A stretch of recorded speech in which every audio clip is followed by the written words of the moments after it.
Mirëmëngjesi të nderuar teleshikues të Drita Televizion, do të jemi së bashku në emisionin What Happened Today, çfarë ka ndodhur sot. Data sot shënon 11 qershor dhe ne kemi përgatitur disa informacione në lidhje me ngjarjet më të rëndësishme që kanë ndodhur në këtë datë, ku ju ftoj që t'i ndiqni.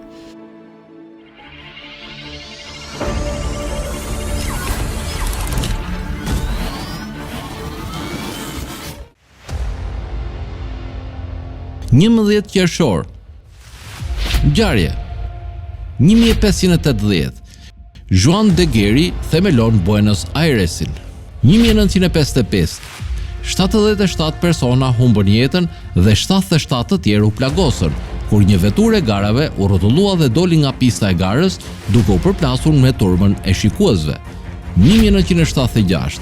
Gjykimi i 13 mercenarëve, 10 prej të cilëve britanik, fillon në Angol, me një heshtje të madhe publike lidhur me akuzat konkrete kundër tyre.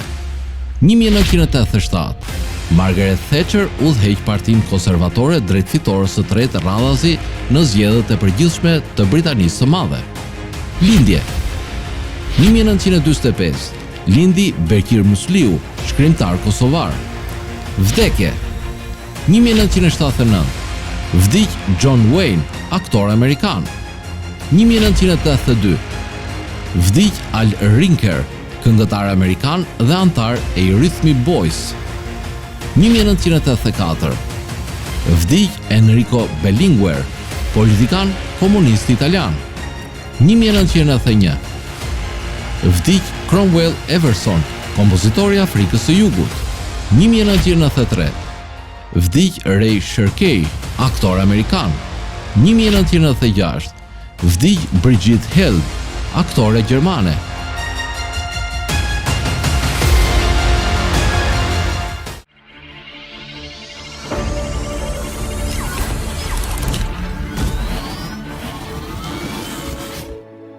Ndërkohë kemi përgatitur për ju biografinë e John Daltonit, i cili ishte një kimist dhe një meteorolog mjaft i njohur. Teoria e atomizmit e propozuar nga Dalton në fillim të shekullit të 19 dhe nxjerr nga studimet meteorologjike është themeli për konceptin ton modern të atomit. Edhe pse një mësues shkolle, një meteorolog dhe një ekspert për verbërinë e ngjyrave, John Dalton është më i njohur për teorinë e tij pionere të atomizmit. Ai gjithashtu zhvilloi metoda për llogaritjen e peshave dhe strukturave atomike dhe formuloi ligjin e presioneve të pjesshme. Jeta e hershme. Dalton lindi në vitin 1766 dhe ka ndëruar jetë në vitin 1844.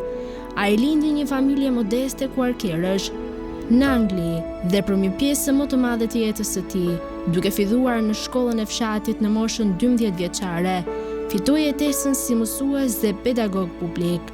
Pasi dha mësim për 10 vite në një shkollë me konvent kuaker në Kendal, ai kaloi një pozicion mësuesi në qytetin e Manchesterit. Atje ai u bashkua me shoqërinë letrare dhe filozofike të Manchesterit, e cila i siguroi atij një mjedis intelektual stimulues dhe mjedise laboratorike.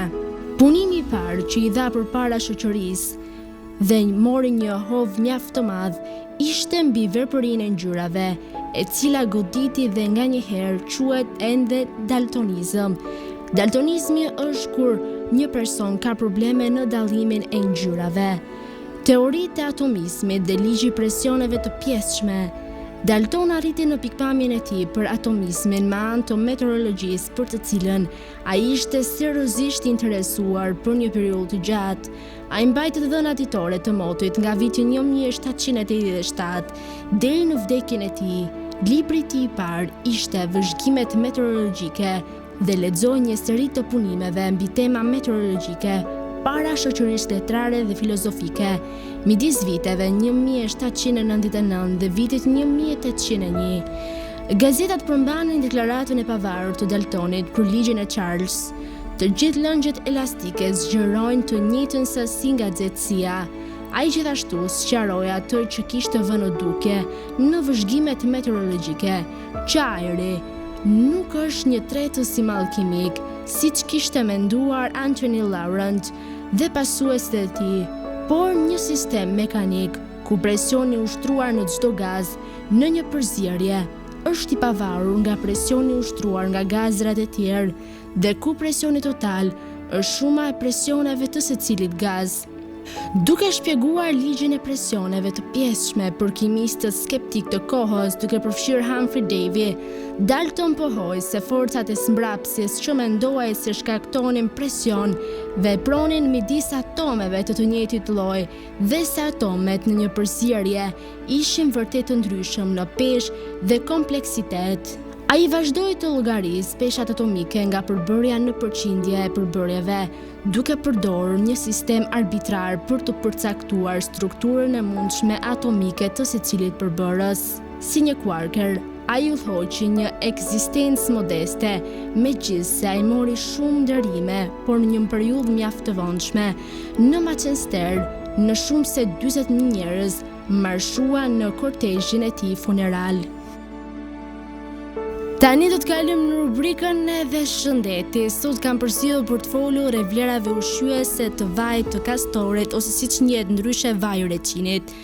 Vaji i kastorit shuhet për një spektër mjaft të gjerë përdorimi dhe efekte të shkëlqyera për flokët, fytyrën dhe lëkurën. Ajo që e bën të veçantë këtë vaj është përmbajtja në nivelet e larta të një acidi të rrallë yndyror, që quhet acid rinocelik, i cili mund të gjendet vetëm në këtë vaj dhe në disa lloje të kërpurdhave. Për shkak të këtij acidi, vaji i ricinit ose kastorit ka veprim të fortë antiinflamator. Por vlerat e vajit të kastorit nuk mbarojnë këtu. Ai është një hidratant, nutrient, eksofiant, balsamik, astringent, duke plotësuar në këtë mënyrë një gamë të gjerë të efekteve në lëkurë. Përveç kësaj, zgjat flokët dhe eliminon problemet me rënjen e tyre. Ai është i mbushur me acide yndyrore omega 6 dhe i pasur me vitamin E, të cilat janë mjaft të dobishme për forcimin e rënjeve të flokëve dhe për një lëkurë mjaft të butë dhe të pastër. Gjithashtu, ndihmon për të larguar sëmundjet kardiovaskulare. Komponenti i dytë më i bollshëm në vajin e ricinit është acidi oleik. Ashtu si ricinoleik, ai është një acid yndyror omega 9 që gjendet gjithashtu në ushqime të tjera. Acidi oleik është i dobishëm për enët e gjakut, në fakt është i bollshëm në shumë ushqime që përbëjnë dietën mesdhetare.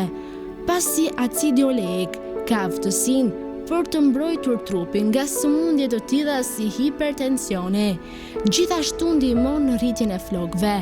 Vaji i ricinit është një stimulues për rritjen e flokëve, pasi përbërja e tij e pasur me omega 9 dhe acid ricinoleik e bën atë një përmirësues që përdoret në locione dhe shampo për të forcuar skalpin. Tani u ftoj të ndiqni parashikimin e motit në territorin shqiptar. Territori shqiptar për ditën e diel parashikohet të përshkohet nga një mot i paqëndrueshëm me kthjedhime, vranësira kalimtare dhe rreshje shiu. Sipas parashikimeve, temperatura minimale do të jetë 11 gradë Celsius, ndërsa temperatura maksimale parashikohet të jetë 24 gradë Celsius.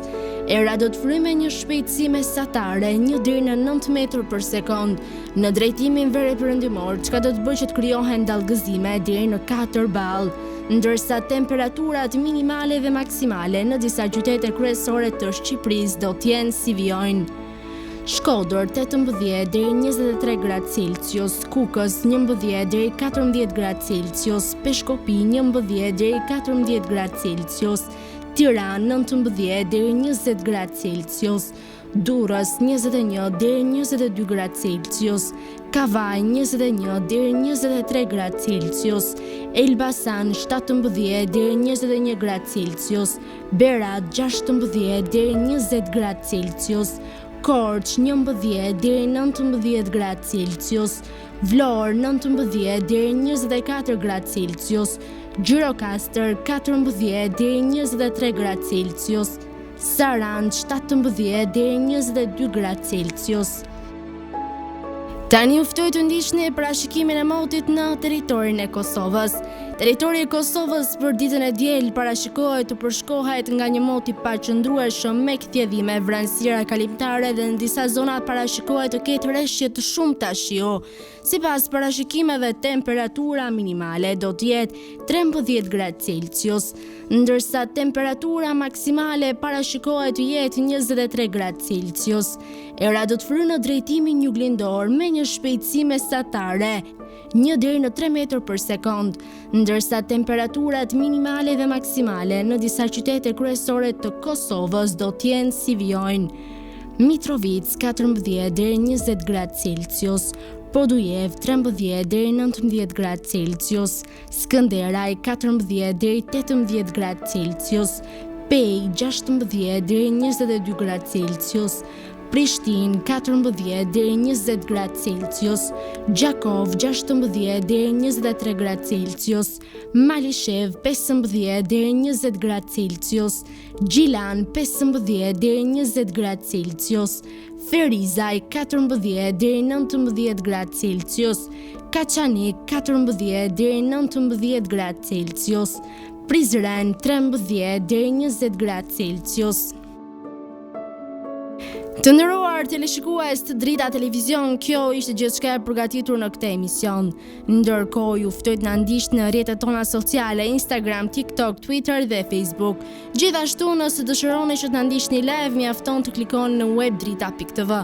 Kjo ishte gjithçka e përgatitur në këtë emision dhe ju ftoj të ndiqni programacionin në vijim të Drita Televizion.